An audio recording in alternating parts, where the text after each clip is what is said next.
Hi and welcome back to Garfin's creation. Today we'll be making the simple homemade breadcrumbs and panko.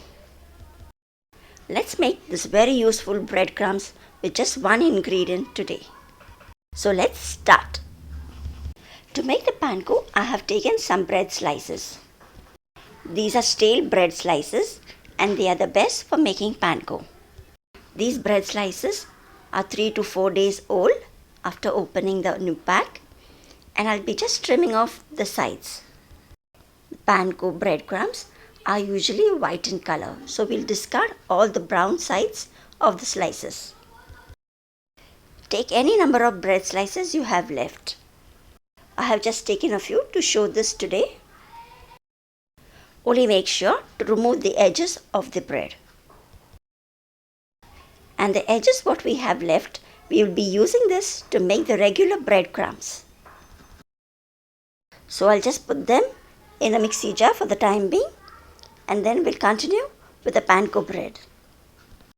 I'll be now chopping this into smaller pieces so that it takes lesser time in making the bread pankos. To make the panko, I'll be using a chopper. This is a manual chopper. You can also use a food processor here. I'll be just turning it around for some time till I get smaller pieces out of it. If you do not have a chopper, you can put it into a mixie jar, but just pulse it for a few seconds and then stop. Since the panko breads are a little thicker as compared to the normal breadcrumbs, we do not want to make it very fine. Using panko for your fried items not only makes it very crispy from the outside, but also gives a very good texture to it.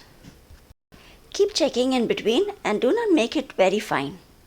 Keep it a little thicker, and you can remove those unchopped bread pieces and keep it aside. We can use that later for the normal breadcrumbs too. You can see how nice, light and fluffy they are. Once the bread has been grated, we will just toss it over the flame. I have just heated a pan and added the panko bread into it. I'll keep stirring this continuously on low flame, so that will remove all the remaining moisture from the bread.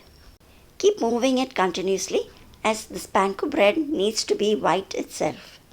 Keep it on low flame so that you can control the temperature and it remains as white as possible. It takes less than 5 minutes to make the panko breadcrumbs. And when you hear the crispy sound, it's done. Cool this completely before storing it in an airtight container. Now let's make the regular breadcrumbs. Here you can take any bread slices or even the sides which we had cut out previously can be used to make this breadcrumb. All you have to do is make smaller pieces and put it into a mixie jar. Here I have collected quite a lot of the sides of the bread and I'll be making them in batches.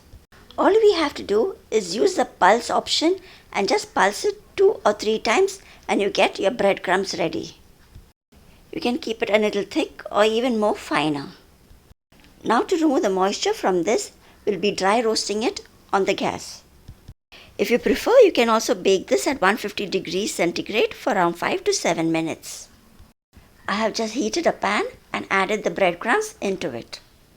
Just like the panko, these two will be dry roasting it for a few minutes on low flame. Keep moving it so that it do not get too much brown. To check whether it's done, you can just take a needle in your hand and feel the dryness. Once you feel it's dry, you can put the flame off. You can use this breadcrumbs to coat your fried items. Also can make puddings out of it.